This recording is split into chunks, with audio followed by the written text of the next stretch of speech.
ایک گاؤں میں ایک باپردہ خاتون رہتی تھیں جن کی ڈیمانڈ تھی کہ شادی اس سے کریں گی جو انہیں باپردہ رکھے گا۔ ایک نوجوان اس شرط پر نکاح کے لیے رضامند ہو جاتا ہے۔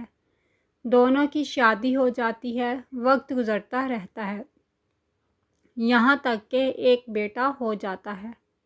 ایک دن شوہر کہتا ہے کہ میں سارا دن کھیتوں میں کام کرتا ہوں، کھانے کے لیے مجھے گھر آنا پڑتا ہے جس سے وقت کا ضیاع ہوتا ہے، تم مجھے کھانا کھیتوں میں پہنچا دیا کرو۔ بیوی راضی ہو جاتی ہے۔ وقت گزرتے گزرتے ایک اور بیٹا ہو جاتا ہے جس پر شوہر کہتا ہے کہ اب گزارا مشکل ہے، تمہیں میرے ساتھ کھیتوں میں ہاتھ بٹانا پڑے گا۔ یوں وہ باپردگی سے نیم پردے تک پہنچ جاتی ہے اور تیسرے بیٹے کی پیدائش پر اس کا شوہر مکمل بے پردگی تک لے آتا ہے۔ وقت گزرتا رہتا ہے یہاں تک کہ اولاد جوان ہو جاتی ہے۔ ایک دن یوں ہی بیٹھے بیٹھے شوہر ہنسنے لگتا ہے۔ بیوی سبب پوچھتی ہے تو کہتا ہے کہ بڑا تو پردہ کرتی تھی، آخر کار تیرا پردہ ختم ہو گیا، کیا فرق پڑا پردے اور بے پردگی کا؟ زندگی تو اب بھی ویسے ہی گزر رہی ہے۔ وہ بولتی ہے کہ تم ساتھ والے کمرے میں چھپ جاؤ، میں تمہیں پردے اور بے پردگی کا فرق سمجھاتی ہوں۔ شوہر کمرے میں چھپ جاتا ہے۔ عورت اپنے بال بکھیرے رونا پیٹنا شروع کر دیتی ہے۔ پہلے بڑا بیٹا آتا ہے، رونے کا سبب پوچھتا ہے، کہتی ہے تیرے باپ نے مارا ہے۔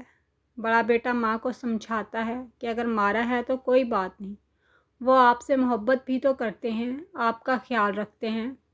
وہ سمجھا بجھا کر چلا جاتا ہے۔ عورت پھر سے رونے کی ایکٹنگ کرتی ہے اور منجھلے بیٹے کو بلا کر بتاتی ہے کہ تیرے باپ نے مجھے مارا۔ منجھلا بیٹا کو غصہ آتا ہے، وہ باپ کو برا بھلا کہتے ہوئے ماں کو سمجھا بجھا کر چپ کروا کر چلا جاتا ہے۔ آخر کار عورت یہی ڈرامہ چھوٹے بیٹے کے سامنے کرتی ہے۔ چھوٹا بیٹا تو غصہ سے آگ بگولا ہو جاتا ہے اور زور زور سے گالیاں بکتے ہوئے ڈنڈا اٹھاتا ہے اور کہتا ہے کہ ابھی باپ کی خبر لیتا ہوں۔ پھر عورت شوہر کو بلا کر بولتی ہے کہ پہلا میرے پردے کے وقت پیدا ہوا تھا تو اس نے تیرا پردہ رکھا، دوسرا نیم پردے کے زمانے میں پیدا ہوا تو تیری آدھی لاج رکھ لی، جبکہ تیسرا جو مکمل بے پردگی کے زمانے میں ہوا تو وہ مکمل طور پر تیری عزت کا پردہ اتارنے گیا ہوا ہے۔